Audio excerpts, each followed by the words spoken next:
Olá, nessa entrevista que eu fiz com a Maria Alicia Lima, advogada formada pela PUC do Rio, ela conta pra gente como é a atuação de um advogado dentro de uma empresa, com quem se relaciona, quais são os desafios, como é o dia a dia, qual é o ritmo de trabalho de um advogado de empresa.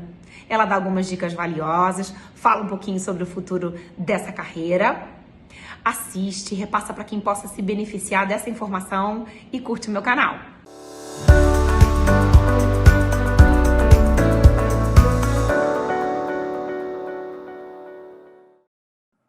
Olá, Maria Alicia, seja bem-vinda aqui ao meu canal. Bom dia, Júlia, tudo bem? Tudo ótimo, queria te agradecer pela sua disponibilidade de conversar e esclarecer para as pessoas que têm interesse sobre a carreira jurídica, sobre a graduação, contando um pouco da sua história, dando suas dicas. Muito obrigada pelo seu tempo. Obrigada pelo convite, estou super feliz. Que ótimo, que bom, muito obrigada. Bom, para a gente começar, eu queria apresentar a Maria Alicia.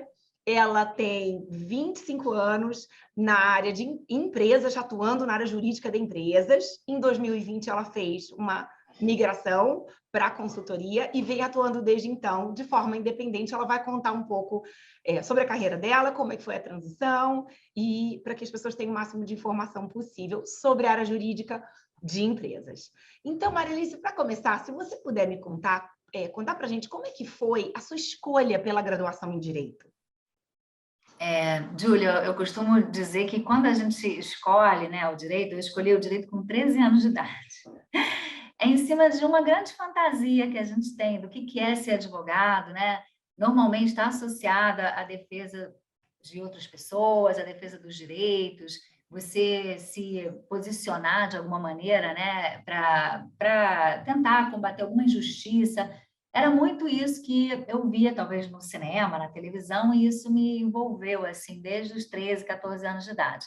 Mas a gente não sabe absolutamente nada da profissão até muito mais tarde. Até, inclusive, depois que a gente entra na faculdade, que a gente começa a entender realmente o que um advogado pode fazer e quais são as opções que alguém que se forma em direito tem. São várias opções, Júlia, não é só se tornar um advogado, era o que eu tinha na minha cabeça, principalmente naquela época, mas depois a gente descobre, né? Você pode ser juiz, você pode ser um promotor, você pode ser um advogado em escritório ou em empresa, como foi o meu caso. E essa opção surgiu realmente muito lá na frente.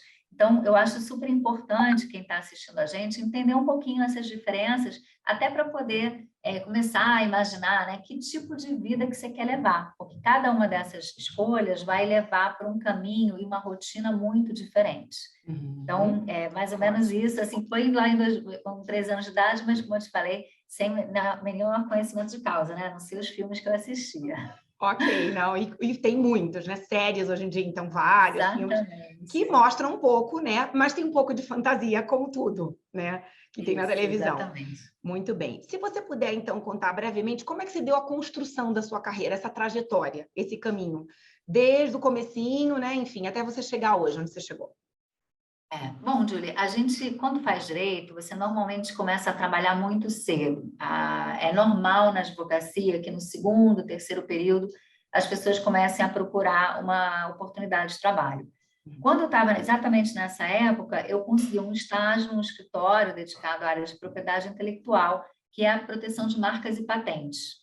E já nessa época, eu tive muito contato com a empresa, porque os clientes de um escritório de marcas e patentes normalmente são grandes empresas, empresas inclusive multinacionais, né, que protegem a marca em vários países e o Brasil é um deles. Então, nesse contato, nesse primeiro contato com empresas, eu fui descobrindo que uma coisa que eu achava muito interessante era você ter uma estratégia de negócio atrás do direito.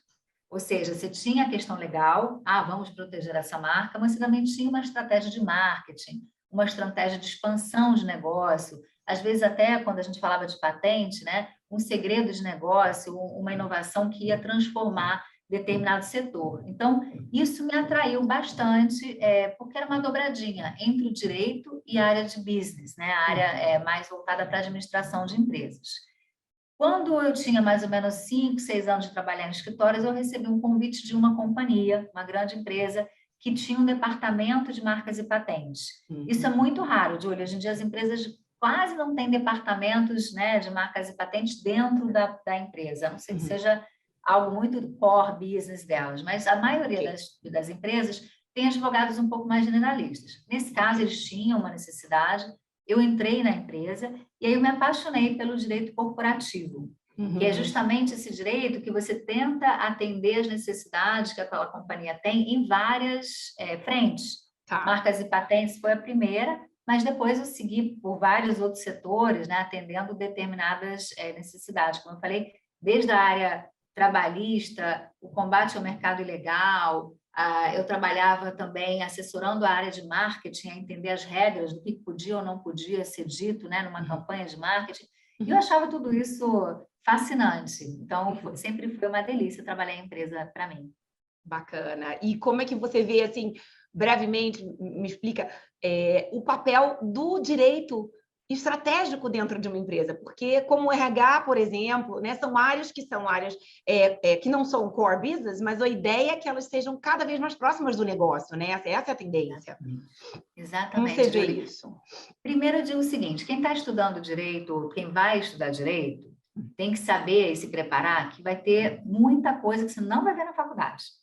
Para você seguir uma carreira que seja de direito com administração, direito com negócio, com área de negócio, eu vejo, pelo menos, o aprendizado acontecendo muito na prática, ou até mesmo em cursos fora do ambiente universitário. Então, por exemplo, coisas que você não aprende na faculdade, esse mix entre direito e tecnologia, né? Como a tecnologia impacta o negócio que você está trabalhando, né? E como o direito precisa responder a esse impacto.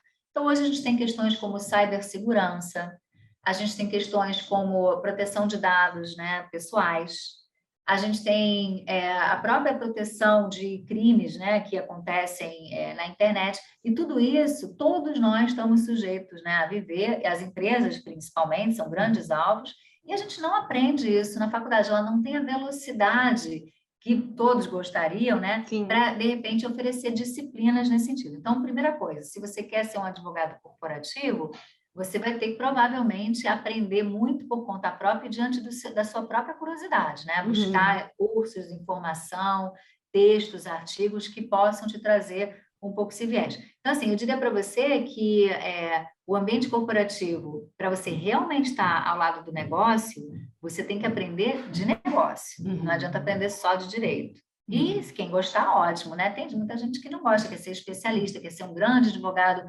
tributário, ou um grande advogado ambiental, e tem espaço para isso também na advocacia. Claro. Mas dentro de empresas você tem que gostar de business. Entendi. Ótimo, perfeito. E falando um pouquinho, o advogado, então, de empresa, com quem que ele se relaciona no dia a dia mais? Quais são as pessoas com quem ele tá tem mais exposição, né? A gente costuma chamar de cliente interno, né? Não sei se é o melhor termo, mas o cliente interno é aquela pessoa que vai ficar demandando você por um contrato, demandando você por uma ação judicial. A gente precisa acionar um cliente que não pagou, né, a prestação de serviço, então agora a gente tem que entrar com uma ação, como é que é isso? Você é um grande consultor, ou seja, é como se você tivesse um escritório de advocacia, mal comparando, dentro de uma empresa, e lá fora os clientes, né, que são o departamento de marketing, de finanças, de operações.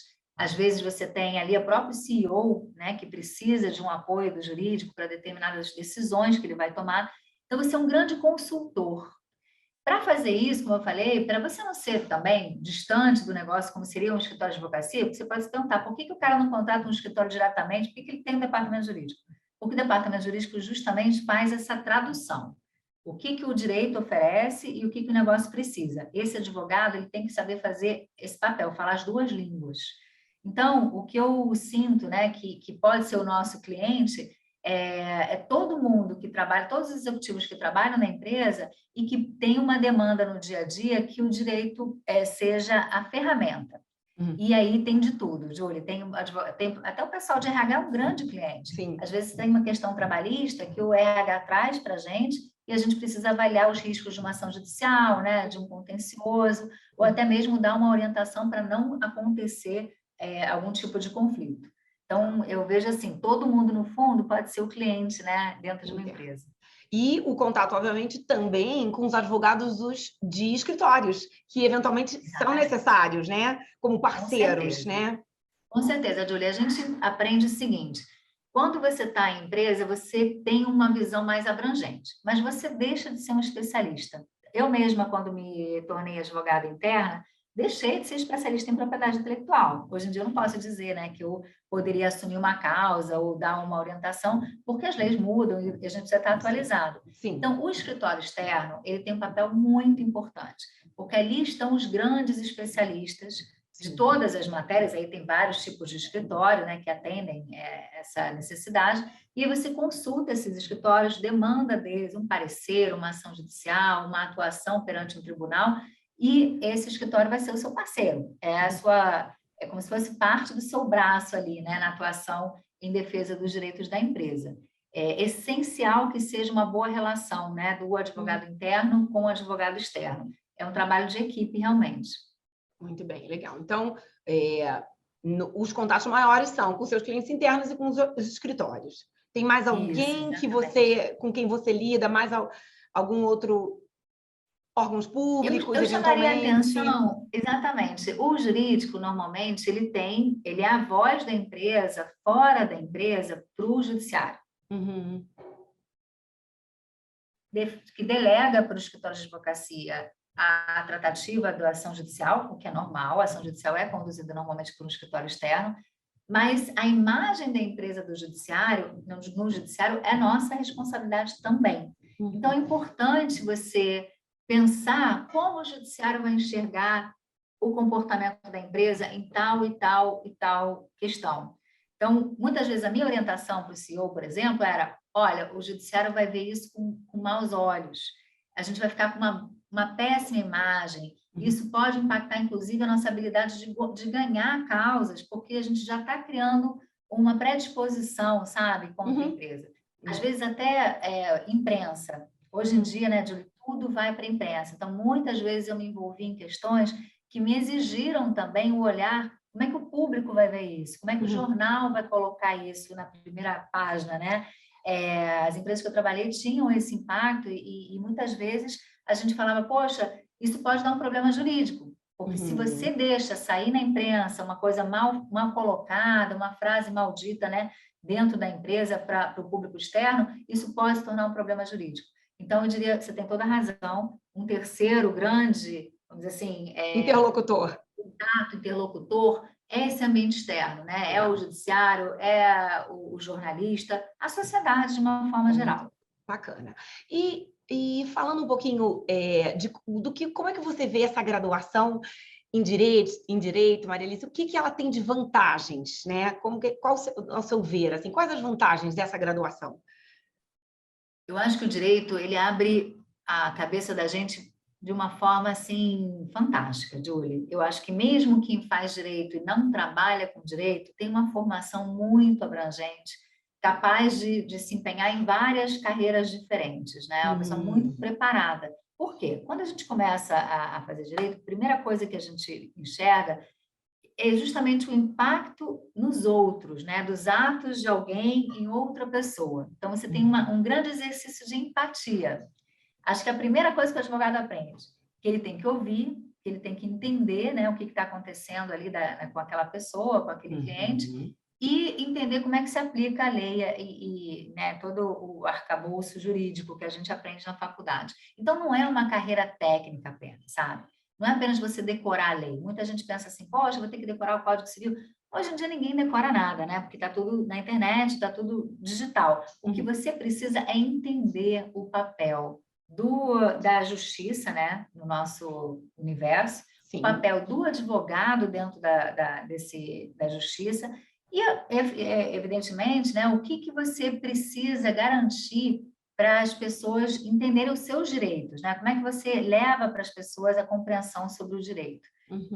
É um exercício de cidadania, no fundo, né? O advogado tem um grande papel de cidadania. Não é por outro motivo que o Estado dá para o advogado a exclusividade de ser advogado só quem faz faculdade de direito, quem passa na prova da ordem. Não sei se as pessoas pensam muito sobre isso, mas o fato do Estado dizer Quem pode exercer o direito é só quem tirou realmente, né, a prova da ordem, só quem fez faculdade de direito, é porque é uma especialidade única, uma especialidade que, de fato, tem uma responsabilidade enorme, gigante. O advogado é quase como um médico, ele é responsável por uma parcela da vida das pessoas que é muito significativa. Sim. A parcela que pode ser uma herança, pode ser um divórcio, pode ser a posse, né, de bens, leva também essa parte toda empresarial, né? Todo empresário precisa de um advogado. Sim. Então, eu acho que hoje, Júlia, se eu fosse alguém considerando estudar direito, eu pensaria o seguinte: a demanda por serviços jurídicos, gente, é gigantesca. A nossa capacidade de atender é bem limitada. Tem muita gente que fala assim, poxa, tem advogado demais no Brasil. Tem, mas se você se qualificar e se você realmente conseguir atender essa necessidade da população de orientação, né? E hoje em dia eu acho que a tecnologia vai ajudar a baratear serviços jurídicos também, para que eles sejam mais acessíveis. Sim. Então, é uma carreira promissora, é uma carreira que pode trazer muitas vantagens. Ótimo, muito obrigada pelo esclarecimento. E aí, você tinha falado um pouquinho lá no começo sobre o dia a dia, sobre a rotina, sobre esses desafios e que são diferentes dependendo da área de atuação também. Se você pudesse até contar um pouco mais sobre a questão do mundo corporativo, né, do advogado que atua em empresa, porque é diferente, né, de um advogado que vai uma carreira jurídica, uma carreira pública, um advogado que vai para um escritório. Você pode contar um pouquinho sobre esse dia a dia, como é que é essa, né, enfim, esse ritmo de trabalho, que eu acho que eles têm essa curiosidade? Com certeza. Eu diria o seguinte, o trabalho dentro de uma empresa, ele é mais organizado, porque você acaba levando uma rotina que é a rotina que a empresa estabelece para o funcionamento das suas atividades. Então, por exemplo, se você trabalha numa empresa que é uma indústria, você vai seguir meio horário de fábrica, né? Aquele horário que as pessoas vão entrar cedo. E o advogado, como ele atende o negócio, ele tem que estar antenado com a dinâmica da empresa que ele atende. Então, se eu trabalho numa empresa que tem uma fábrica que começa às 7 da manhã, o advogado chegar às 10, provavelmente isso não é uma dinâmica interessante. Ou ficar até às 9 da noite, né? Não tem ninguém lá. Então, você acaba se adequando a essa rotina um pouco mais, eu diria, estruturada. Eu gosto, Júlia, se você perguntar assim, tem gente que prefere a liberdade ou a coisa um pouco mais solta de um escritório, alguns escritórios, né, acabam fazendo assim, mas dentro de empresa você tem horário de almoço, você tem normalmente uma relação de CLT, então você tem férias, que é uma coisa mais difícil você ver, né, na advocacia privada. Você tem licença maternidade, que eu acho super importante. Hoje em dia, a licença maternidade, inclusive, em várias empresas foi ampliada para 6 meses, né? Um programa que o governo tem de empresa cidadã. Você tem horários e finais de semana mais preservados. Não estou dizendo que as pessoas não mandam mensagem, né? Não tem troca de e-mail, mas a gente vê que existe um respeito um pouco maior para esses limites, né? De funcionamento mesmo de um negócio. Então, eu acho que para quem quer esse tipo de estrutura, né, ter uma vida organizada, que possa ser, assim, não estou dizendo que as pessoas não ficam até tarde, né? Mas que tem um pouco mais de previsibilidade, a vida em empresa dá isso, ela dá um pouco mais de previsibilidade. Ok, muito bem. Maravilha, ficou bem claro. E eu queria pegar, você já falou também sobre algumas das habilidades socioemocionais, né, aquelas habilidades comportamentais que fazem a diferença, né, que são essenciais para um advogado. Você falou da questão da curiosidade, você falou do interesse pela área de negócios, você falou da empatia e da questão da escuta, né, de ouvir. Enfim, tem alguma outra habilidade, Maria Alice, que você acredita que é absolutamente fundamental para um advogado atuando principalmente dentro de empresa, que não dá para deixar de lado? Olha, eu acho que são pessoas que precisam buscar soluções. Eu gosto de dizer que o departamento jurídico ele tem que, em vez de oferecer opinião ou talvez, né, a gente usava aquela palavra parecer, né? Antigamente o advogado dava um parecer. Ninguém faz nada com parecer, gente. A pessoa tem que gostar de negócio e tem que dar realmente um suporte que seja de responsabilidade compartilhada. Então, o advogado corporativo, o que ele precisa é ser parceiro de negócio, ele precisa ter vontade de trabalhar junto às áreas de negócio para entender as necessidades e atender da melhor forma possível, né, dentro dos riscos e daquilo que a empresa pode correr. E eu acho que também ele tem que ser um pouco mais aberto à tecnologia, Júlia, hoje em dia.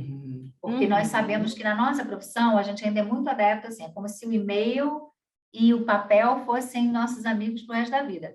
Eles continuarão sendo, mas tem muitas outras coisas que o advogado hoje precisa buscar. E não é só para exercer a própria advocacia, é porque as empresas estão usando. Vou te dar um exemplo. Sim. User experience. Todo mundo, não sei se vocês conhecem esse termo, mas quem está ouvindo a gente. É aquela ciência, gente, que ensina você a falar com o cliente. Então, você tem, por exemplo, o iFood. Quem faz o site do iFood pensa no cliente, como é que ele vai navegar, o que ele vai encontrar, como é que é fácil, né? Se é fácil, é difícil, é complicado. O advogado, ele não entende nada disso. Então, tudo que ele faz, ele torna para outras pessoas mais complicado entender o que ele está falando. Então, hoje, o advogado tem que se preocupar com a experiência do usuário, de quem usa o direito, de quem usa o serviço jurídico. E para isso, gente, estão surgindo, por exemplo, movimentos como o legal design, onde você começa a desenhar formas de contratos, formas de documentos, até mesmo de comunicação que simplifiquem a linguagem jurídica. Então, eu diria para você que esse é um skill importante, Julie, a gente saber se comunicar, a gente não esquecer que quem está ouvindo a gente não é um especialista, não sabe de direito como a gente sabe. Sim, não tem a formação. E assim como a gente não gosta, né, de ir no médico, que o cara vai falar um monte de coisa complicada e você não entende nada do que ele está dizendo, você está com um problema XYZ e alguém traduz isso para você, né? O advogado também não deve tentar impressionar o cliente por uma linguagem rebuscada, muito pelo contrário. Ele deve encantar o cliente, trazendo a simplicidade, dando a segurança e gerando confiança, porque é através da comunicação que a gente gera confiança, né? Então, acho que isso é um skill muito importante para o advogado. Maravilha, maravilha. E associado isso à empatia, né? Quando você faz a leitura do outro, você coloca no lugar do outro, como eu gostaria. Se eu não tivesse, né, não tenho essa formação que ele tem, como é que eu faria para entender? Então, preciso adequar a minha comunicação. Bem Exatamente. bacana, muito legal.